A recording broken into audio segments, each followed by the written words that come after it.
সবাই দেখবেন।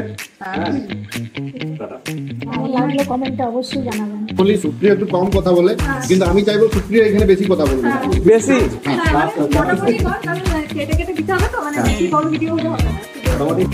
হাই পূজা একদিন আমাকে মেসেজ করো পূজা দি, এখন কিছু বুঝতে পারবে না, যখন দেখতে পাবেন তখনই বুঝবেন, তো আগে দেখে নিন। ডিরেক্টর ভাবছে আমি এইখানে একটা কল দিলাম। আড্ডা মানে কি? আড্ডা মানে হই হুল্লোড়, তো সেটা হোক। নমস্কার সকলকে, আপনাদের স্বাগত জানাচ্ছি পূজা বাঙালস ড্রিম ওয়ার্ল্ডের লাইটস ক্যামেরা আড্ডা। আর এই পার্টে আমরা রাধা গল্প নিয়ে কিছু ডিসকাশন করব, যেহেতু এটাতে স্পয়লার আছে সেই জন্য আমি এটা পরে ছাড়ছি।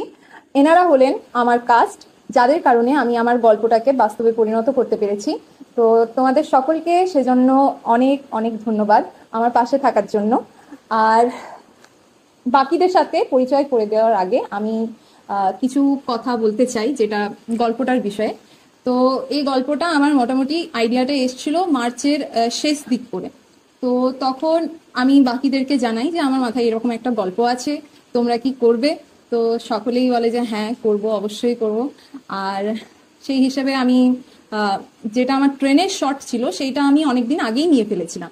তো তারপর গল্পটার স্ক্রিপ্ট লিখি, মানে স্ক্রিপ্ট লেখার আগেই আমি ওই শটটা নিয়ে ফেলেছিলাম। তারপরে আমার স্ক্রিপ্ট লেখা হয় এপ্রিল জুড়ে। তারপরে মে মাসে আমাদের শুরু হয় ওয়ার্কশপ, যেখানে সবাই আমাকে নিজের থেকেই বলেছিল যে তুই তো যেহেতু তোর কাজ, তুই আমাদেরকে বল তোর কেমন জিনিসটা চাই, সেরকম করে আমরা আমাদের সাধ্যমতো চেষ্টা করব। তো সেই হিসাবে মে মাসটা পুরো একটা ওয়ার্কশপের মতো আমাদের গেছিল। সেখানে কি ড্রেস হবে, কোথায় লোকেশন হবে, সবকিছু আমরা ডিসাইড করে ফেলেছিলাম। তো জুন মাস থেকে আমাদের শুট স্টার্ট হয়, আর জুন মাস থেকে পুরো 1 জুলাই পর্যন্ত আমাদের এই শুটটা টানা চলেছিল। তো সবাই নিজের মতো আমরা প্রত্যেকেই নিজেদের বেস্টটা দেওয়ার চেষ্টা করেছি। এরপর আপনারা যখন সেটা রিলিজ হবে সেটা দেখে অবশ্যই জানাবেন আপনাদের কি মতামত, গল্পটা কি রকম লেগেছে। গল্পের কিছু সিন ছিল, বিশেষ করে যেটা অরিজিৎ দা করেছে প্লে, সেই সিনটা একটু সেন্সিটিভ সিন ছিল। আর যেটা অন্তরাও প্লে করেছে, তো অন্তরার বয়স অনেক কম, ও এখনো অনেক ছোট, ও ক্লাস 11-এ পড়ে। তো সেই হিসেবে ও যে ওই রোলটা করতে পেরেছে সুন্দর করে, আমি ভাবছিলাম যে ও কেমন করবে, কিন্তু ও নিজের মতো পুরো যতটা ওর পক্ষে দেওয়া সম্ভব ও মানে পুরোটাই দিয়েছে। আর অরিজিৎদার রোলটাও একটু সেন্সিটিভ ছিল, তো আমি সেটা নিয়েও ভাবছিলাম যে কি হবে। তো সব থেকে ভালো লেগেছিল যে একজন কো অ্যাক্টর যার সাথে তুমি কাজ করছো, সে যখন একটা বলে নেয় যে দেখো আমি এরপর চরিত্রে ঢুকছি, তো আমার লুকটা, আমার তাকানোটা এরকম একটা বিষয় হবে, তো সেটা তোমরা কিছু মনে করো না। তো এরকম বলে আমাদেরকে কমফোর্ট করে সবাই রোলে ঢুকছিল। তো এটা আমার সত্যি মনে হয় প্রত্যেকটা মানুষেরই, বা যখন কোনো সেন্সিটিভ ক্যারেক্টারে কেউ করে রোলটা প্লে করে, তখন সেটা আমার মনে হয় যে আদার্স যারা ক্যারেক্টার করছে তাদেরকে কমফোর্ট অ্যান্ড সেফ ফিল করার জন্য যে এটা বলে দেওয়া, এটা খুবই ইম্পর্টেন্ট। রাধা গল্পটা ইভেন লেখার সময় আমরা বিশেষ করে আন্টি আর আমাদের প্রচন্ড কান্নার সিন ছিল। মানে আমরা এত মানে শটের সময় যে পারফেক্ট যাতে শট আসে, সেই জন্য আমরা অনেক কেঁদে যেতাম যে কোন শটটা পারফেক্ট হবে সেই শট অনুযায়ী নেওয়া হবে। তো আমরা এত কাঁদতাম যে আমাদের মাথা ধরে গেছিল। এই ছিল আমাদের এই পুরো গল্পর একটা জার্নি ছোট। তো এরপর আমি আপনাদেরকে আমার বাকি কাস্ট মেম্বারদের সাথে পরিচয় করিয়ে দিতে চাই। তোমরা সবাই একে একে নিজেদের নাম বলো। আমার নাম অন্তরা দত্ত। আমার নাম পৃথা সিংহ। আমার নাম সুধা কুণ্ডু। আর উনি হচ্ছেন অন্তরার মা। উনি আমাদের ক্যারেক্টার করেননি, কিন্তু উনিও সবসময় আমাদের সব রকম ভাবে যতটুকু ওনার পক্ষে সম্ভব হয়েছে সেই অনুযায়ী উনিও সহায়তা করেছেন। আমার নাম মাম্পি দত্ত। আমার নাম সুপ্রিয় হাজারি। সুশান্ত খান। নমস্কার, অরিজিৎ দুয়ারি। নমস্কার, সোম কুণ্ডু। এরপরে যেটা আমার এই শো এর একটা ম্যান্ডেটরি কম্পালসরি কোয়েশ্চেন হয়ে থাকে, সেটা হচ্ছে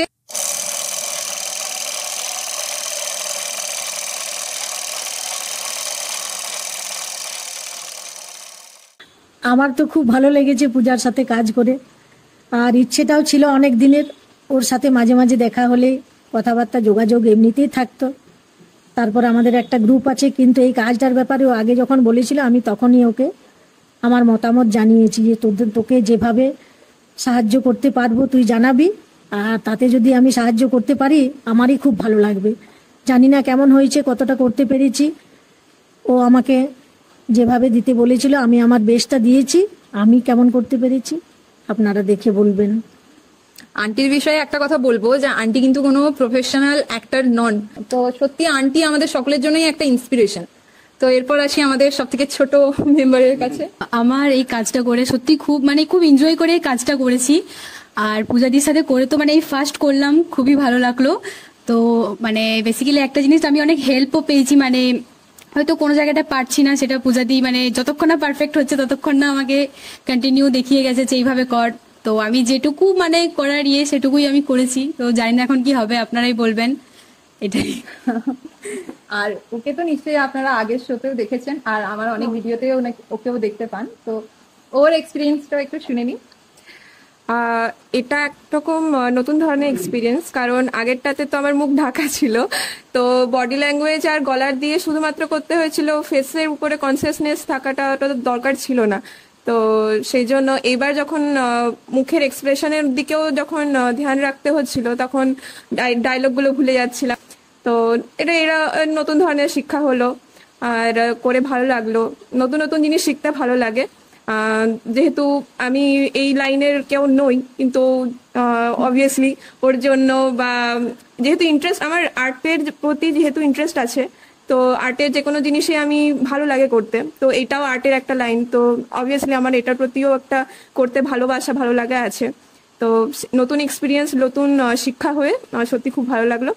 আর ওর সাথে তো বরাবর করেই আসছি, আর নতুন করে কিছু বলার নেই। সবসময় ওর সাথে সবসময় কাজ করতে ভালো লাগে, ওর সাথে থাকতে ভালো লাগে।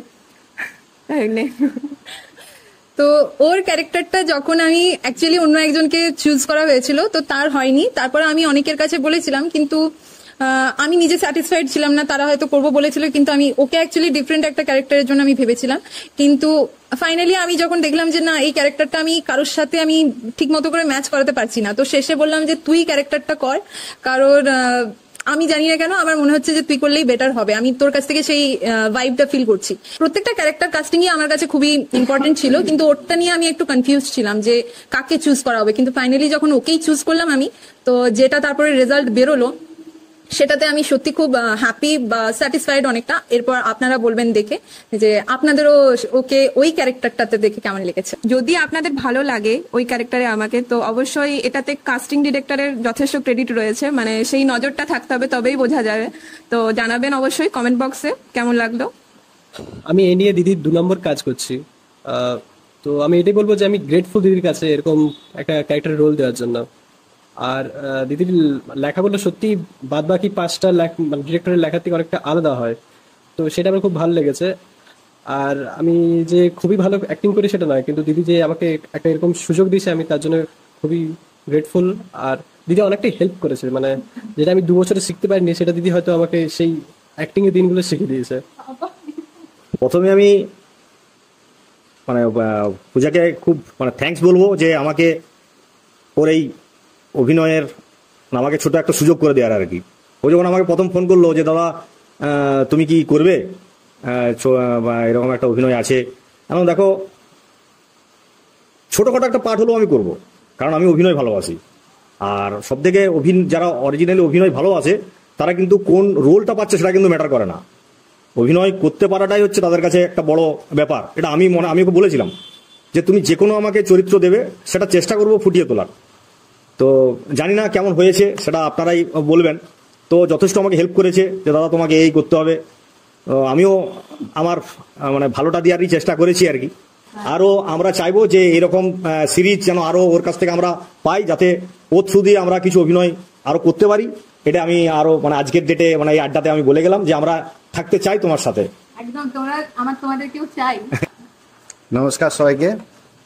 এখন ব্যাপারটা হচ্ছে, বলতে গেলে তো অনেক কথাই হবে, তার কারণ হচ্ছে এটা অনেক দিন থেকেই শুরু হয়েছে, এটা করার জন্য আর কি প্রস্তুতি পর্বটা, যেটা পূজা একদিন বলছিল যে এরকম একটা আমি করতে চাই। তো সেক্ষেত্রে আমি কিন্তু বলেছিলাম যে তুমি করো, কোনো অসুবিধা নেই, আমরা কিন্তু থাকছি। ছোটখাটো যেরকমই রোল হোক আমি থাকবো। তার কারণ হচ্ছে আমি সত্যি কথা বলতে অভিনয়টাকে খুব ভালোবাসি। আর দ্বিতীয় নাম্বার হচ্ছে এই আমরা সবাই একসাথে যে কাজটা করবো, এটা কিন্তু খুব এনজয়মেন্ট হবে। আর আমি এর আগে তো অনেক জায়গায় অভিনয় করেছি, অনেক জায়গায় অভিনয় করেছি বলতে নিজেই ভিডিও তৈরি করি, আর বিভিন্ন নাটক থিয়েটার তো আছেই, আবার সিরিয়ালও গিয়ে অভিনয় করেছি জি বাংলাতে। কিন্তু এত কড়া ডিরেক্টরের পাল্লায় পড়েছিলাম এই প্রথম, সত্যি কথা বলতে, ঠিক আছে। তার কারণ হচ্ছে আমি সিরিয়ালে অভিনয় করতে গেছি, সেখানে কিন্তু ওই যেদিন শুটিং হবে সেদিনই কিন্তু সকাল থেকে স্ক্রিপ্ট ধরিয়ে দিল, ব্যাস তোমরা বলো আর অভিনয় করো। এরপর সেটা হয়তো একবার দুবার তিনবার হলো, ব্যাস টেক নিয়ে নিল, ছেড়ে দিল, ঠিক আছে, কাট করে ওরা যেখানে হোক লাগিয়ে দিল, ব্যাস হয়ে গেল। কিন্তু পূজা যেদিন থেকে শুরু করব বলেছে, আমি যেদিন থেকে হ্যাঁ বলেছি, সেদিন থেকে কিন্তু ওই ফোন করে পরে আমার মাঝে মাঝে আমাকে কিন্তু ক্যারেক্টারটা বুঝাতে শুরু করে। তো ক্যারেক্টারটা মোটামুটি বুঝতে বুঝতে ও বললো তাহলে একদিন এসো দাদা, এখানে আমরা ইয়ে করি, একটা রিহার্সেল করে নিই আর কি। তো রিহার্সেলে গেলাম, বুঝতে পারলাম এত জটিল ব্যাপার, মানে এতটা কঠিন ইয়েতে হয়নি আর কি। আর সত্যি সত্যি কি আমার হয় কি, মানে যা হোক হয়ে গেল এরকম ভাবে একটা ক্যারেক্টার তৈরি করে চলে গেলাম। কিন্তু সত্যি সত্যি এটা তো অ্যাকচুয়ালি পারফেক্ট হয় না, পারফেক্ট ওর কাছ থেকে, হ্যাঁ ও কিন্তু একদম পারফেক্টটা করে তারপর ছাড়ে। আমি সেটা শুটিং এর দিনেও দেখে নিয়েছি যে আমার মনে হয় কতবার যে টেক দিতে হয়েছে একটাকে, কিন্তু সত্যি মানে খুব ভালো, মানে এটা এই কাজটা আমার খুব ভালো লেগেছে। হ্যাঁ অবশ্যই, এবং পরবর্তীকালে যাতে আরো ও এগিয়ে যায় এবং আমরাও সাথে আছি, ঠিক আছে, আরো ভালো ভালো মানে বড় বড় কাজ হোক, এটা আমরা চাই আর কি, ঠিক আছে। খুব ভালো লেগেছে পূজার সাথে থেকে, আর তুমিও কাজে এগিয়ে যাও, আমাদেরকেও সাথে নিয়ে এগিয়ে যাও, এটাই চাই, ঠিক আছে। সুশান্ত যেটা বললো সেটা একদমই সত্যি, এটা পূজাকেও বলেছিলাম কিন্তু আপনাদের সামনে বলতে ভুলে গেলাম। আবারও বলছি, আগামী দিনেও সাথে আছি, যদি দরকার লাগে আমাদেরকে বলবে, আমরা এগিয়ে যাই। আর ইচ্ছেটা আছে, আনন্দ সহকারে কাজ করেছি এবং খুব এনজয় করেছি সবাই মিলে। আর কাজটা বিচার্য আপনাদের, আর আমাদের কড়া ডিরেক্টর, আরেকবার বলি, আমার প্রায় ভয়েই লাগে, আমার মেয়ে মানি, কিন্তু বাবা ওকে কাজ করার সময় খুব ভয় লাগে। আর ওকে জিজ্ঞেস করে করে আমি রিহার্সাল ডেকেই দিয়েছি যে কতটা তুই কেমন চাইছিস সেটা আমাকে বল, আর তুই দেখিয়ে দে না একটু। না আমি বলছি আমি পারবো কিনা, ও উৎসাহ দিয়েছে আমাকে, তাই আমি কাজটা এগাতে পেরেছি, করতে পেরেছি, দিতে পেরেছি। বাকিটা আপনাদের বিচার্য। নমস্কার। হাই, পূজা দিয়ে একদিন আমাকে হোয়াটসঅ্যাপে মেসেজ করে, যেটা সুপ্রিয় নম্বর। তো আমি বলি হ্যাঁ বলো দিদি। তখন বলছে সুপ্রিয় একটা ছোট্ট রোল আছে, করবি? আমি বলি হ্যাঁ করবো। তারপর বললো, আমি জিজ্ঞেস করছিলাম যে কখন করতে হবে। পূজাদি বললো যে এখন স্ক্রিপ্টটা রেডি হচ্ছে, তারপর তোকে পাঠাবো। আমি বলি ঠিক আছে পাঠাবে। তারপর পাঠিয়ে দিয়েছি। পাঠিয়ে পর হ্যাঁ 1-2 দিন ফোন করে পূজাদি যে কি হবে, কোন ডায়লগটা বলতে হবে, তারপর কোন জায়গায় কিরকম ভয়েসটা দিতে হবে, আর এক্সপ্রেশন দিতে হবে, তারপর আরো যেগুলো থাকে। আর যেটা হচ্ছে যে আমি যখন পাচ্ছিলাম না যে কিরকম ভাবে বলতে হবে, তখন পূজা দিয়ে আমাকে ভয়েস রেকর্ডিং করে পাঠায়। তারপর ওগুলো দেখে পরে আমি করি। মন বলছে যে কি হবে, ফার্স্ট টাইম, প্রথমবার তো একটু নার্ভাস হয়ে গেছিলাম। তারপর পূজাদের কাছে গেলাম, পূজাদের কাছে যেয়ে পরে হ্যাঁ করছিলাম, ফার্স্ট টাইম পারেনি, যেটা হচ্ছে আসল কথা, আমি ফার্স্ট টাইম একদম পারেনি। তারপর পূজাদি হ্যাঁ 1-2বার ভালো করে বুঝিয়ে দিল, এই করলাম, এরকম করতে করতে।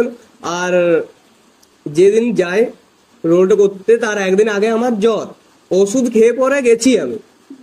আর একবার করে রেকর্ডিং এর সামনে আমি কেসে দিচ্ছিলাম, আর সেই জন্য রেকর্ডিংটা আরো ফাস্টে করতে হচ্ছিল।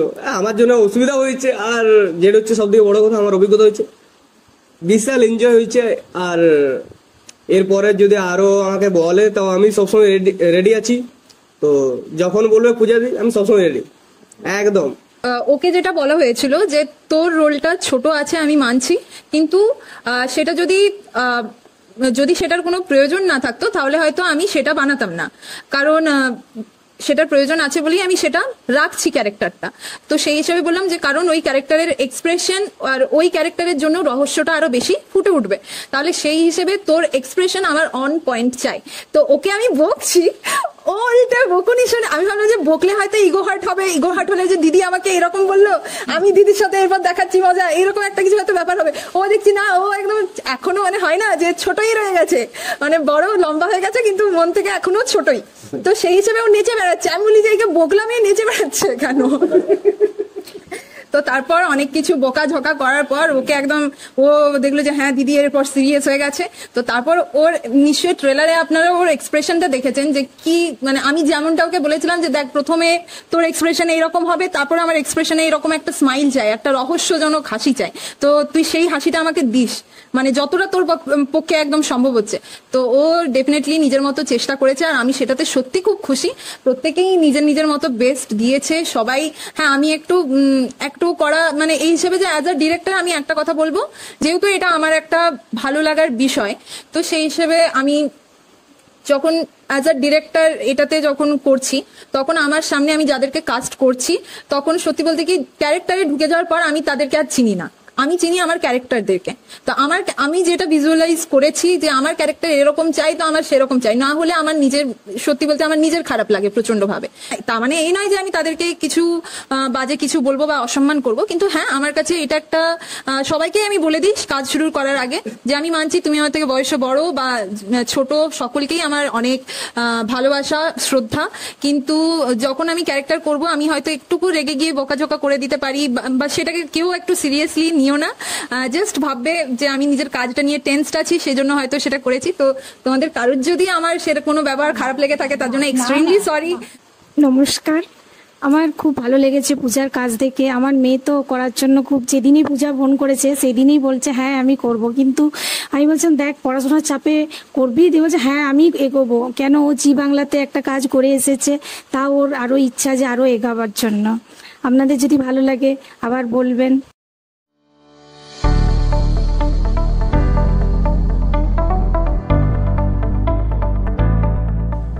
হঠাৎ করে গল্পটা মানে জীবনটাই তো একটা গল্প, আবার গল্পটাও জীবন, তাহলে এটাই না এটা গল্প হলেও সত্যি। আচ্ছা হ্যাঁ বলা যেতে পারে লড়াই। এই বয়স পর্যন্ত এসে সবাই নিজের নিজের লাইফে স্ট্রাগলই করছে আর সেখানে সবাই নিজের এম কে অ্যাচিভ করার চেষ্টা করছে। লাইফ সম্বন্ধে মানে আমি তো লাইফ ইজ এ ড্রামা, এটা একটা আমার নিজস্ব ট্যাগলাইন আমি মনে করি। আর একটা খুব ভালো নাম যেটা মানে হওয়া উচিত, স্বপ্নের ফেরিওয়ালা। কারণ আমরা প্রতিদিন নতুন নতুন আমরা স্বপ্ন দেখছি, সেটা যে কবে বাস্তব হবে সেটা কিন্তু আমরা জানি না। আমরা আজকে রাত্রে ঘুমাচ্ছি, কালকে কি হবে সেটা জানি না। স্বপ্নের ফেরিওয়ালাটা এটা আমি মনে করি আর কি। মানুষ স্বপ্নে কোনগুলো দেখে, যেগুলো সে নিজে ভাবে সেইগুলো স্বপ্নে দেখে, আবার যেগুলো ভাবে সে ভবিষ্যতে করার চেষ্টা করে। ঠিক আছে, তো পুরোটাই কিন্তু মানে স্বপ্ন দিয়ে ঘেরা আমাদের জীবনটা। তো সেইভাবে আমরাও চাই স্বপ্ন দেখতে, সবাই স্বপ্ন দেখুক। আমরা চাই আমরা এমন স্বপ্ন দেখি যে ভবিষ্যতে আমরা আরো বড় হব। ঠিক আছে, ভবিষ্যতে আমাদের এই প্রোডাকশন আরো বড় বড় কাজ করুক, স্বপ্নটা এটাই যেন আমি চাই। বাস্তব হয়ে আসে আমার। একদম বাস্তব হয়ে আসে। গল্পটার কি নাম হবে সেটা তো বলো। স্বপ্ন। স্বপ্ন, বাহ। গরিবের বড় স্বপ্ন। যদি আমার জীবনটা একটা গল্প হয় তো সেটার নাম দিতে চাইবো স্বাধীন চেতা। আমি জাস্ট একটা ভাবলাম জীবনের সাফল্য।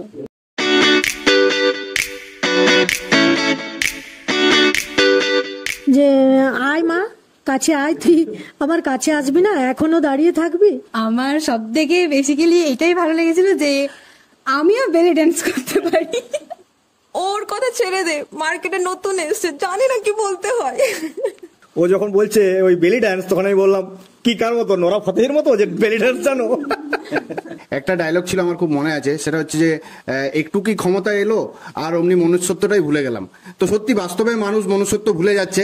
তো এই আমাদের যদি দেখেন এটা মানে এর মধ্যে আপনারা দেখতে পাবেন যে মানুষ একটু উপরে উঠলে কিভাবে মনুষ্যত্ব ভুলে যায়, আবার যখন তার নিজের মধ্যে সেটার উপলব্ধি হয় যে আমি মনুষ্যত্ব হারিয়ে যাচ্ছি, আবার কিভাবে সে সেইভাবে ফিরে আসে নিজের জায়গাতে। তো আমিও বলবো মানুষকে যে আপনারা সিনেমাটা দেখুন, মানে সিরিজটা দেখুন, দেখে পরে আপনারা নিজেদের মধ্যে উপলব্ধি করুন যে সত্যি মানুষের মধ্যে কি মনুষ্যত্ব হারিয়ে যাচ্ছে না যায়নি। কমেন্টে অবশ্যই জানাবেন। কিন্তু আমার সব থেকে যেটা ভালো লেগেছে সেটা হচ্ছে ভাবছি প্রত্যেক মানুষের জীবনে এরকম এক চরম পরীক্ষা হয় যেখান থেকে হয়তো শয়তান বেরিয়ে আসে, নয়তো নরক এই দেবতা। দেখো দেখা করে কিনা।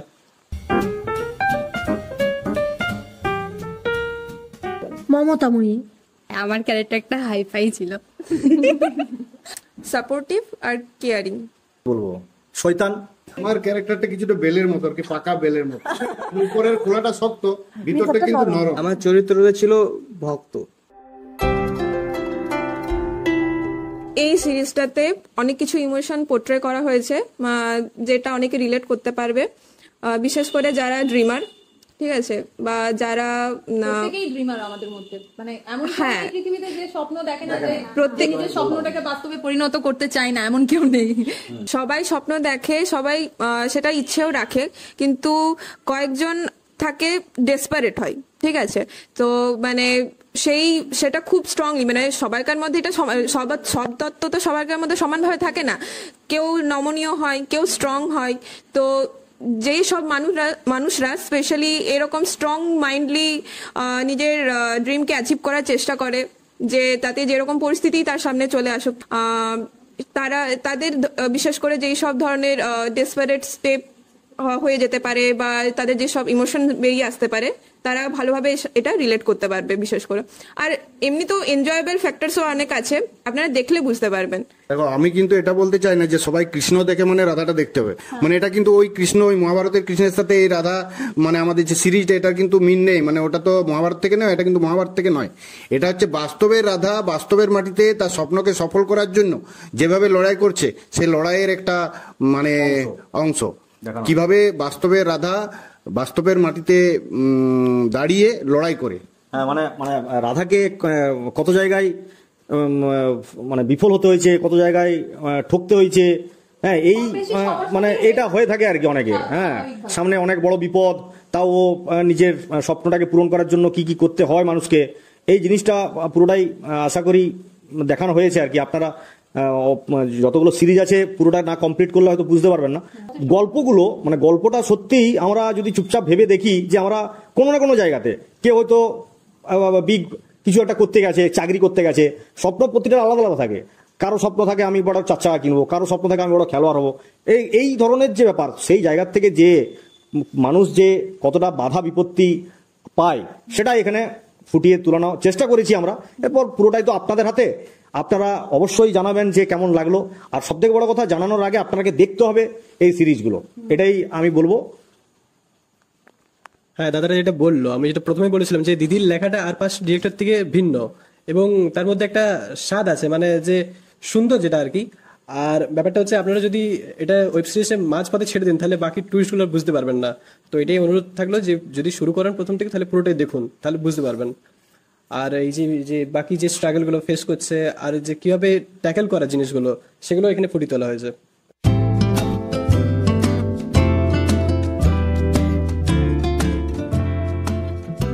তোমার এই রাধা গল্পটা, এটার আইডিয়াটা প্রথম তুমি কার কাছ থেকে পেলে, মানে কোথা থেকে পেলে? আমার একটা দিদি ছিল, সেই দিদিটা অ্যাকচুয়ালি অভিনয় এইসব নিয়ে খুবই পারদর্শী ছিল আর খুবই প্যাশনেট ছিল, কিন্তু সে এইসব করতে গিয়ে অনেক রকম প্রবলেম ফেস করতে হয়েছে। ইভেন একটা জায়গাতে সে প্রায় 1-1.5 লাখের মতো টাকা খরচ করেও ছিল, কিন্তু সেই টাকা খরচ করে তার কিছু লাভ হয়নি।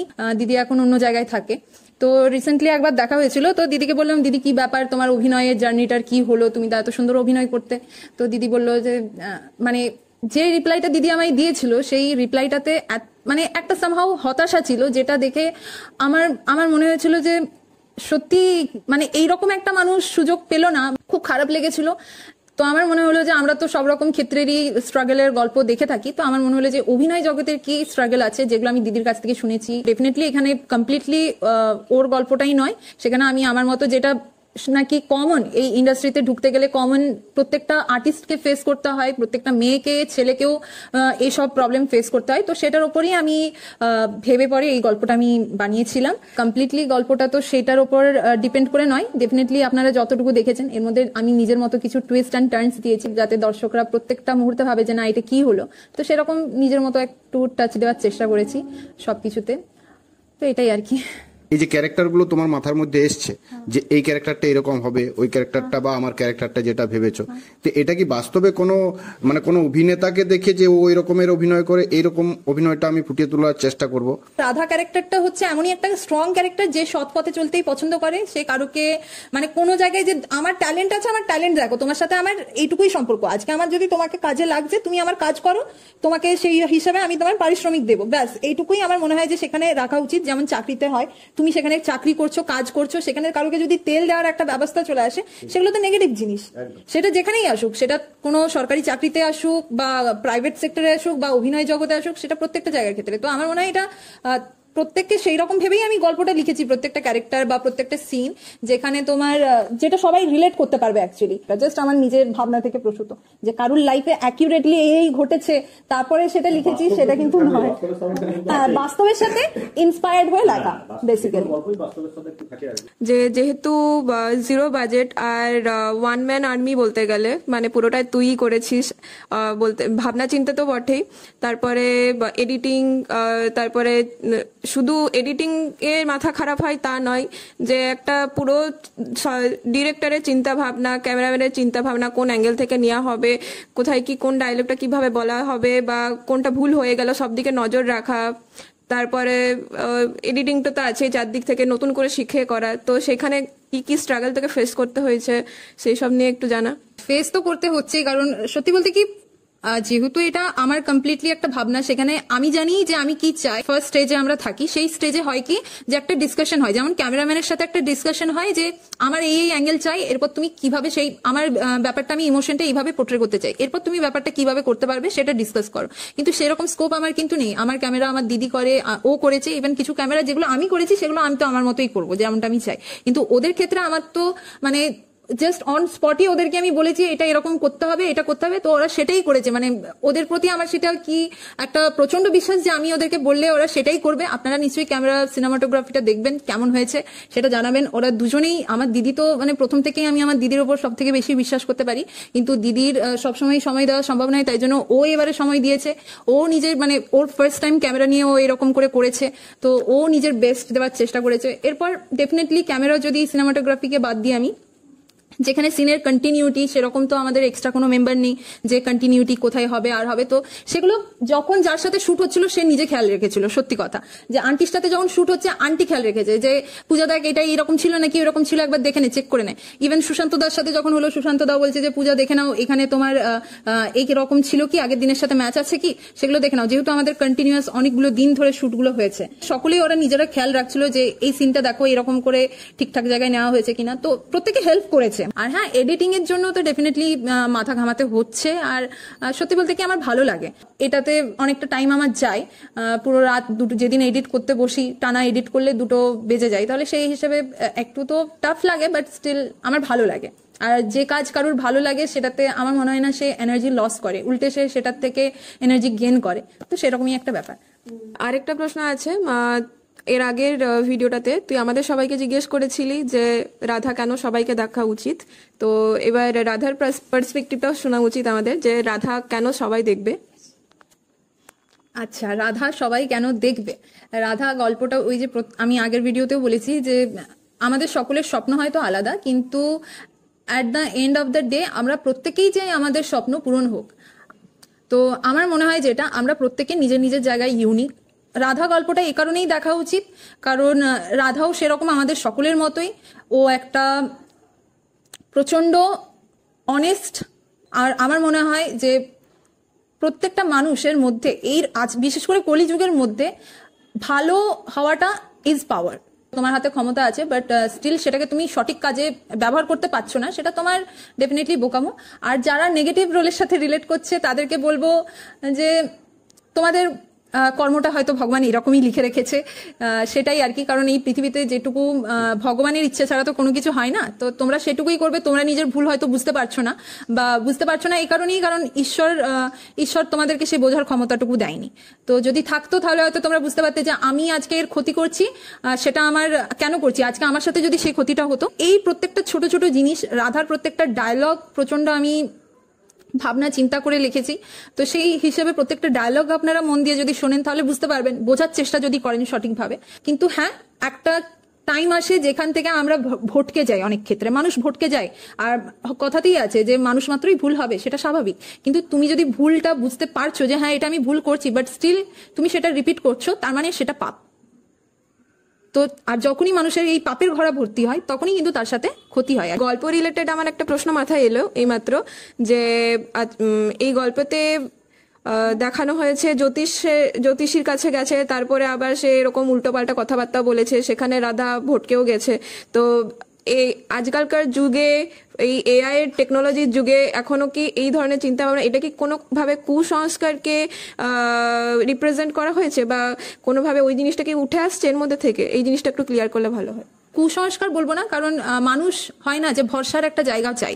আমরা সকলে অ্যাস্ট্রোলজি, জ্যোতিষী এসব বিষয়ে বিশ্বাস কেন করি? কারণ আমরা ভগবানে বিশেষ করে বিশ্বাস কেন করি? কারণ আমরা চাই যে আমাদের মাথার উপর এমন কেউ হয়তো আছে যে আমাদের গাইড করবে, সে একটা ভরসার থেকে। তো আমার মনে হয় যে সেই ভরসার থেকেই মানুষ অনেক কিছু করে থাকে। তারা সেখান থেকে একটা আশার আলো খোঁজে, যে কেউ তো একটা আশার আলো দেখাক, সে একটা সাহারা খোঁজে।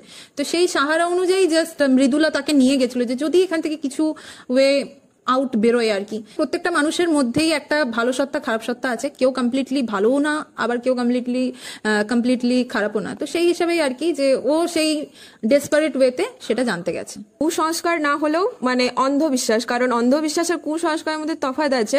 কারণ তুমি হয়তো অন্ধবিশ্বাস কখন হয়, যখন তুমি জিনিসটা দেখতে পাচ্ছ কিন্তু অন্ধের মতো বিশ্বাস করছো, তোমার সামনে জিনিসপত্র আছে এটাকে লজিক্যালি এক্সপ্লেন করার জন্য, তা সত্ত্বেও তুমি অন্ধের মতো বিশ্বাস করছো। তো রাধা, যখন কোনো মানুষ, এটা অ্যাকচুয়ালি বাস্তবটাকে রিপ্রেজেন্ট করে, যে কোনো মানুষ ডেসপারেট যখন হয়ে যায় তখন আর ফ্রাস্ট্রেশনের মধ্যে থাকে, তখন এই অন্ধবিশ্বাসগুলো ঢুকিয়ে দেওয়াটা তার মধ্যে অনেকটা সহজ হয়ে যায়। সেই সময় যেন বেরিয়ে আসতে পারে মানুষ। পূজা, তো তুমি তো ভালো নাচ জানো, তাহলে তুমি ক্যারেক্টারে তুমি দেখালে যে তুমি নাচ জানো না, এটা কি কারণ? এটা একটু যদি বলো ভালো হতো আর কি। এটার কারণ হচ্ছে একটাই, যে নাচটা পূজা জানে। আমি এমনই একটা ক্যারেক্টার রেখেছি যে রাধা, সে নাচ অ্যাকচুয়ালি জানে না। তো আমার লক্ষ্য ছিল যে কেবলমাত্র অভিনয়ের ওপরেই আমি কমপ্লিট একটা ফোকাস দিতে চাই। তো সেই হিসেবে আর কি আমি চেয়েছিলাম যে অভিনয় জগতে আসার জন্য অভিনয়টা সব থেকে বেশি দরকার, যেটা রাধা জানে। তো সেই হিসাবেই আমি একটা ক্যারেক্টার ভেবেছিলাম যে কেবলমাত্র নিজের অভিনয় নিয়েই প্যাশনেট। এরপর যদি কেউ অভিনয়ের পাশাপাশি বাকি আরো অনেক কিছু জানতে পারে, নাচ, গান বা অন্য যাই কিছুই হোক, কিন্তু সেটা জানাটা একটা ডেফিনেটলি অ্যাডভান্স একটা তার কাছে প্লাস পয়েন্ট। কিন্তু তার মানে এটা নয় যে সেটা না জানলে সে অভিনেত্রী হতে পারবে না। এরকম আমরা অনেক ক্ষেত্রেই দেখি। তো আমার ইচ্ছে ছিল যে আমি কমপ্লিটলি এমন একটা ক্যারেক্টার রাখবো যে শুধুমাত্র অভিনয়টাই জানে, আর তার অভিনয়ের ওপরেই যেন তাকে সিলেক্ট করা হয়। গাড়িটার নাম প্রজ্ঞা কেন একটু যদি বলো খুব ভালো হয়। গাড়িটার নাম প্রজ্ঞা কেন? তো এটা যেহেতু রাধা, আমরা জানি রাধা কৃষ্ণের একটা ব্যাপার, তো যেহেতু রাধা, তাই আমি চেষ্টা করেছি একটা ডিটেলিং দেওয়ার, যে ডিটেলিংয়ে আপনাদের মানে রাধার যে আশপাশটা আছে সেটা একটু যতটুকু দেখানো যায় সিমিলারিটিস রেখে। বাট ডেফিনেটলি রাধার গল্প তো নয় এটা, কিন্তু তাও তার সাথে সিমিলারিটিস রেখে কিছু ডিটেলিং আমি এটাতে অ্যাড করার চেষ্টা করেছি। রাধার যারা বান্ধবী ছিল, একটা ছিল ললিতা আর একটা ছিল বিশাখা।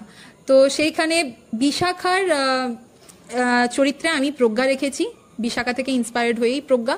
তো এরপর হয় না যে ললিতার ইন্সপায়ার্ড হয়ে আমি রেখেছি মৃদুলা নামটা। তো মৃদুলা ক্যারেক্টারটাকেই কেন একটা হিউম্যান রূপ দিলাম, আর রাধার যে প্রজ্ঞাকে একটা যান্ত্রিক রূপের বন্ধু কেন বানালাম, সেটা হচ্ছে যে মৃদুলার জন্য গল্পটা ডিফারেন্ট ওয়েতে গেছে। কারণ মৃদুলা হচ্ছে মানে যেটা ললিতা ছিল, ললিতা খুবই নরম স্বভাবের, যে সৌহার্দ্যপূর্ণ, অন্যের কষ্টে অনেক মানে সে কষ্ট পায় সেটা বোঝে, তো সেরকম। কিন্তু বিশাখা হচ্ছে অনেক বেশি স্ট্রেট ফরওয়ার্ড, অনেকটা স্ট্রং মাইন্ডেড একটা পার্সন। ললিতা ইন্সপায়ার্ড যে ক্যারেক্টার মৃদুলা, সে খুবই নরম স্বভাবের বলেই তার মনে হয়েছে যে এইসব জ্যোতিষের কাছে নিয়ে গেলে হয়তো কিছু বেরোবে। কিন্তু যদি বিশাখা আজকে হিউম্যান ক্যারেক্টারে থাকতো তাহলে হয়তো বিশাখা তাকে অন্য রাস্তায় নিয়ে যেত। কিন্তু আমি যেহেতু চেয়েছিলাম গল্পটা এইভাবে আগাক, তো সেই জন্য আমি মৃদুলাকে হিউম্যান রূপ দিয়েছি আর প্রজ্ঞাকে একটা যান্ত্রিক রূপ দিয়েছি। এখানে প্রজ্ঞারও কিছু ভূমিকা আছে, সেটা আপনারা পরে দেখলে বুঝতে পারবেন। প্রজ্ঞা সব জায়গা থেকে কোথায় কাকে কিভাবে আটকাতে হয় সেসব, ও যান্ত্রিক হলেও তার মধ্যে একটা পার্সনিফিকেশন ব্যাপার আমি রেখেছি। তো সেটাই আর কি, এই কারণেই প্রজ্ঞা নামটা। ব্লু ড্রেসটা কেন পরেছো? আচ্ছা, তো ব্লু ড্রেসটা পরেছি কেন, এটার উত্তর দর্শকদের জন্যই তোলা থাক। এটা দর্শকরাই বুঝুক যে রাধা কেন সব জায়গায় ব্লু কালারটাকে কেন প্রেফার করেছে। একটা ফেমিনাইন ড্রেস থেকে কমপ্লিটলি একটা ম্যাসকুলাইন কাইন্ড অফ ড্রেসে কেন চেঞ্জ হয়েছে সেটা আমি বলতে চাই। সবাই তো মেয়েদেরকেই দোষ দেয় যে হ্যাঁ ও এরকম জামা পরেছিল বলে ওর সাথে এরকম হলো। তো সেখানে একটা মেয়েও সেটা, যখন সোসাইটি এতগুলো মানুষ তাকে কন্টিনিউয়াসলি টন্ট করতে থাকে, তখন সামহাউ তার সাইকোলজিতেও সেটাই হতে থাকে যে হ্যাঁ হয়তো আমার জন্যই এটা হয়েছে। তো সেই হিসেবে সেও সেটাতে আস্তে আস্তে নিজেকে দোষী ভাবতে থাকে। হয়তো সেখানে তার দোষ নেই, মানে একটা ছেলের মেন্টালিটি চেঞ্জ করাটা সোসাইটির জন্য টাফ। সামহাও সেখান থেকে তাকে ছেলের মতো একটা হাবভাব তার মধ্যে চলে আসে। সে কারণেই আর কি এটাও একটা ছোট্ট মেসেজ আমি দেওয়ার চেষ্টা করেছি। প্রথম তো প্রেস করতে চাই ওকে, এত সুন্দর চিন্তা ভাবনা নিয়ে, এত ডিটেলিং দিয়ে, কনসেপ্ট দিয়ে এই জিনিসটা বানানোর জন্য। অবভিয়াসলি আপনারাও দেখলে এনজয় করবেন, ওর গল্পগুলো সত্যি ইউনিক আর খুব সুন্দর হয়। তাই লাইক, শেয়ার, সাবস্ক্রাইব সবাই কমেন্ট, বেশি বেশি কমেন্ট। আর এটাই যে আপনারা পাশে থাকুন, আপনারা পাশে থাকলে আমি আরো ভালো ভালো গল্প হয়তো আপনাদের কাছে নিয়ে আসতে পারবো, কারণ আমি চাই সেসব গল্পগুলো আপনাদের কাছে তুলে ধরতে। সেগুলো ডেফিনেটলি যদি আপনারা সময় নিয়ে দেখেন তাহলে আপনাদের যাতে না মনে হয় যে সেগুলো কমপ্লিটলি ওয়েস্ট অফ টাইম, সেটা আমি চেষ্টা করবো আমার মতো করে। তাই আপনারা যদি পাশে থাকেন আমি সেই গল্পগুলো নিয়ে আসতে পারবো যেগুলোতে অ্যাকচুয়ালি বাজেটের খুব প্রয়োজন। আদারওয়াইজ আমার জিরো বাজেট ক্রিয়েটিভিটি তো থাকছেই অল টাইম। তো ওটাই আর কি। তাহলে আজকে অনেকটাই আমাদের রাত হয়ে গেছে, এরপর সবার ঘর যাওয়ার পালা। আপনাদের সকলকেই জানাই stay safe, stay happy, stay positive always and keep growing. ঠিক আছে, রাধে রাধে, প্রেম সে কहो রাধে রাধে, বাই।